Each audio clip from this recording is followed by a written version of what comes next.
Welcome to Windy Hill Kennel. This is the 17th of June, and we're out here with Dorie's kids. So these guys it's such a pretty day, but we're supposed to have really bad storms tomorrow. So since we're running behind, we decided we would shoot everybody today and try and get them on, because we probably are not going to be able to do this tomorrow.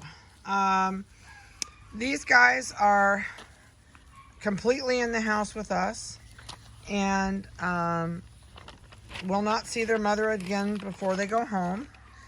And this will probably be their last video. It just depends. I know they're going into the vet on Monday, so I don't know that we'll do another video. This may be the last video before they go home.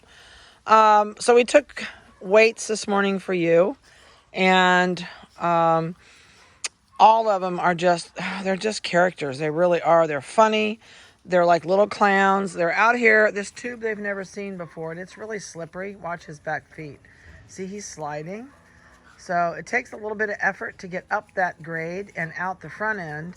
And when they come down this one's going to run in place like a treadmill. When they come down the other way, they slide right out of it. So I just brought a few things down here just to give them something new to look at, maybe something to try. They're inquisitive as all get out, so I figured they're going to look into things and experiment and try things, and so we'll see. This one says, oh, I think I can get up here. Dismounts are not always pretty on this bed, but yep, see, it wasn't too bad. Didn't do a face plant. So first of all, I wanted to talk to you. I've been doing this on all the videos I've been shooting today. I'm going to explain your first vet visit for you. I've already had an issue with a client that really did not get what I hope that everybody gets as your first vet visit. Your first vet visit is so that you know your puppy's healthy. And I may have to move because this one has discovered me and it's not going to move. You should, when you go to your vet for the first time, if your vet is open, you should be able to go in with the puppy and see what's going on. If you have a vet that is still in this COVID restriction thing, which is just crazy, I would ask them, what are you going to do for my first visit? Since I can't go in, I'd like to know what you're going to do. One of the main things that I really am disappointed that this other vet did not do for the client that paid $45 for the office call, and did not even get a stool sample run on her puppy to know what the inward health of that puppy's condition was. So outwardly, when you go in for your vet appointment, the average vet, so there are underinformed vets and then there is overachiever vets. So the average vet will do eyes, check in the ears for ear mites or ear infection. They will check the heart and listen to the heart. They'll listen to the lungs. They'll look at the general condition of your puppy. What the coat looks like, if it's clean, if it's got fleas, and I can tell you, honestly, we don't do anything here for fleas, and I have never had them on our property, which is crazy, because we have 38 acres. So I have had ticks, but not this year up here, but I've gotten them in the woods where the cows are myself. And the big thing is, don't stare at them. They'll cry.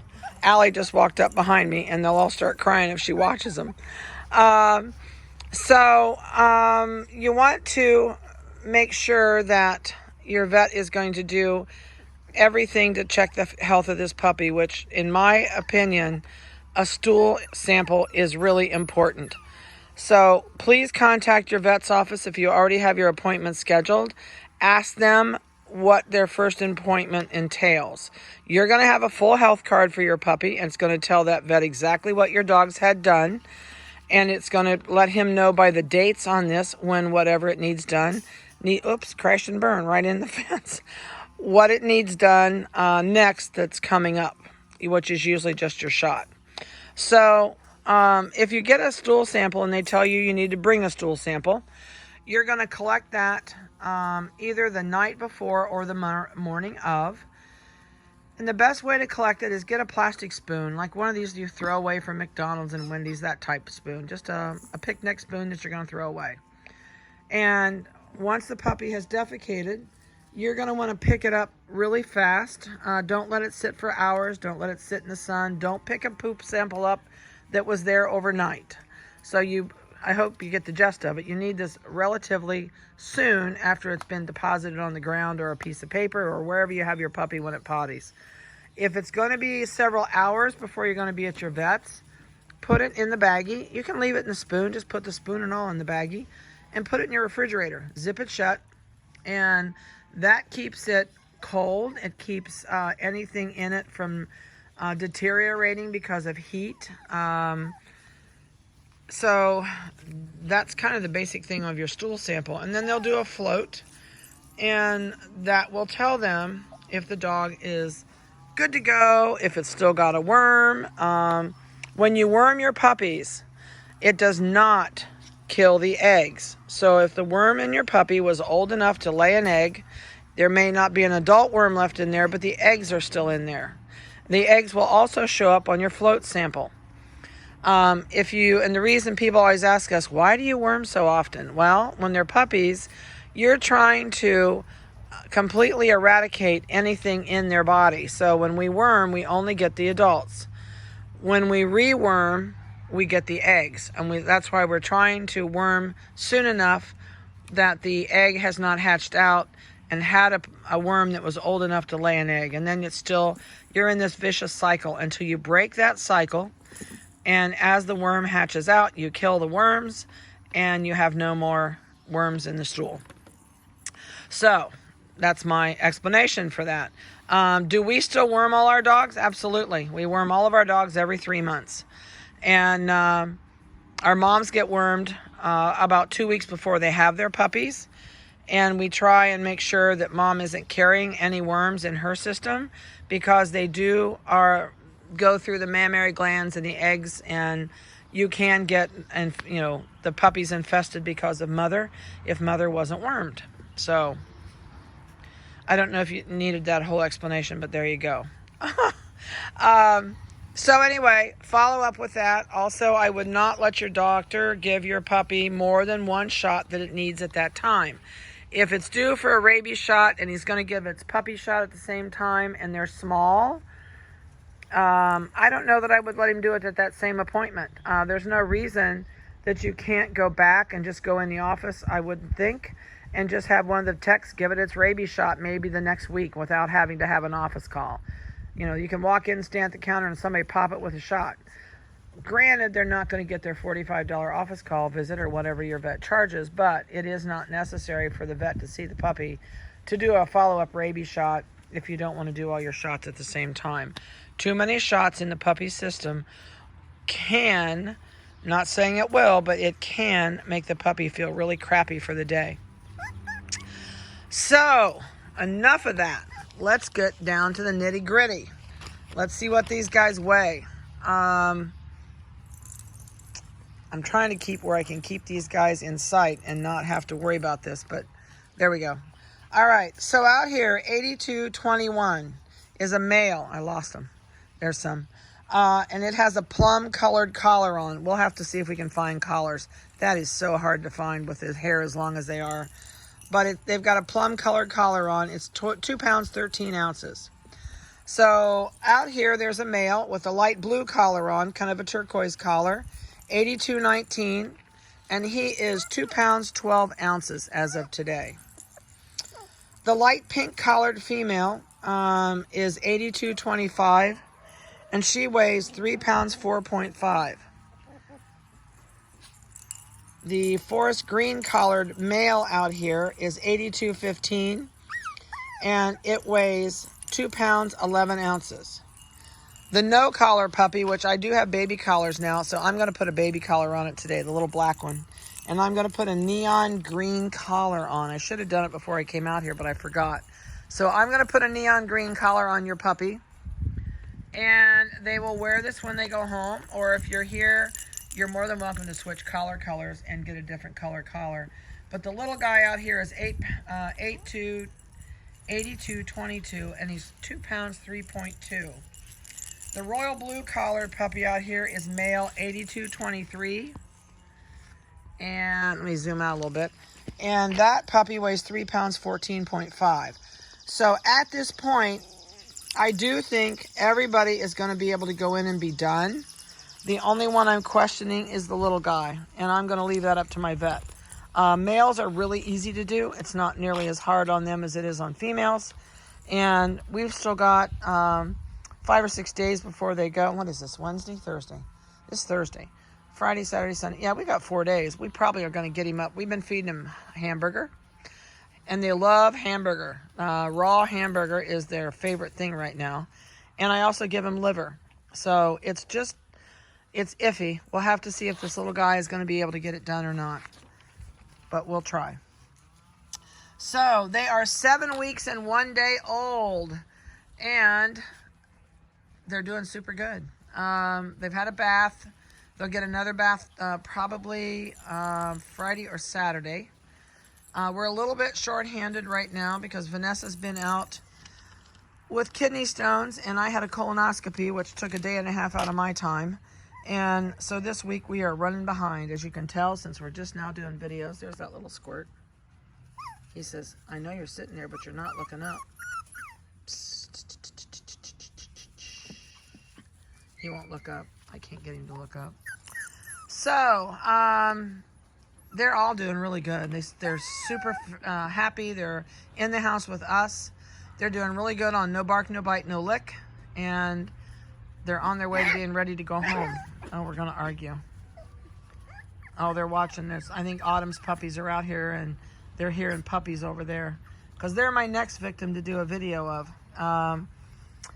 So other than that, if you do not have crates for these guys and you come to pick up, I do have crates here. And even if it's a little puppy, please don't get a little 24-inch crate. These guys are probably 12 inches long from nose to tail. And if you get a 24-inch crate, there's no room in there for them to play, sleep, potty, and they will potty in their crate. There's nothing you can do with it at this age. This one's going to pounce on somebody. I can't figure out. Nobody's underneath me. Oh, the little black one got up on the bed. That's wild. I've also had people ask me about these beds. These are called Corunda. Don't ask me how to spell it. But if you type Corunda, however that sounds to you, on the internet, and type Corunda dog beds, it will pop up. I have nothing to do with the company, but I love, love, love their beds. I have had these beds for years now. They still look like they did before I got them. Your dogs cannot, my dogs have never been able to ruin one of these yet. They're guaranteed for the life of the dog. They can't chew the corners, they can't chew the rails, and they can't chew or dig up this bed. This is the commercial cover. I know they make them with different type covers for the beds. Some of them are let air through, and but this one is, I think it's actually stuff they make out of semi-tarps for the top of semis to keep stuff from flying out of them. But they're very, very, very sturdy. They are a little pricey, but you never have to replace it. That's the nice thing. I know, I see you. What are you doing?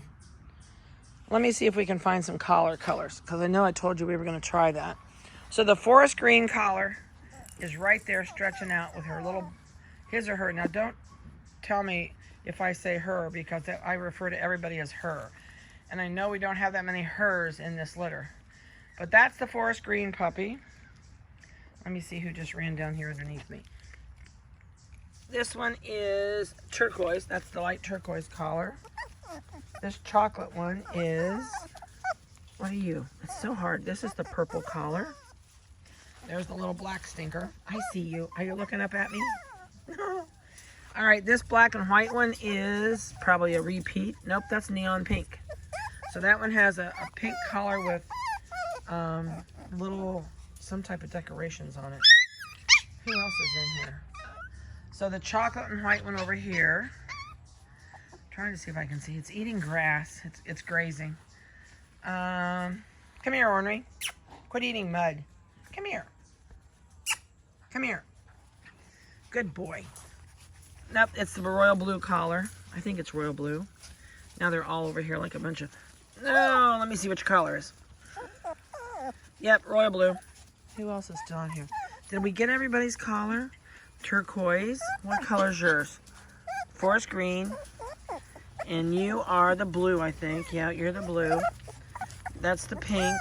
That's the turquoise. Dan, I don't have a collar on. No, I don't. I don't have a collar on. So, oh my. Yeah, once I've petted them, I'm really up the creek. They won't go away. So I hope you've enjoyed their video today. They go to the vet on Monday, and then they're going to start going home. So, like I said, this is probably going to be their last video. They're doing fantastic, and they're just as cute as buttons. They've got wonderful coats, and I think you're really going to enjoy them. The biggest thing I can tell you is set down rules, boundaries, and limitations. Don't treat it like a baby. The tougher you are in the beginning, as far as not carrying it with you all day, don't sleep with it in your bedroom, don't go get it every time it cries. Teach it the words no bark, which, you know, we can talk about when you're here. The more you are set down rules and boundaries right now, the better off you're going to be in the long run. And they're great puppies, and they'll have great dogs if you really do put the time in with your puppy and you teach it some manners and you teach it to respect you and not treat it like a baby. So this one says, I can't get up the hill. All right, I'm going to close for now. I hope you've enjoyed this. If you have any questions at all that are just average day that you don't have to know before you come, please write down your questions on a piece of paper and bring those with you. And I'll be glad to answer whatever I can answer when you're here. And other than that, we'll see you soon. And have a great weekend. We're finally over hump day. That was yesterday. And we are headed for the weekend, finally. So have a good one and have a blessed weekend, and we'll talk to you later.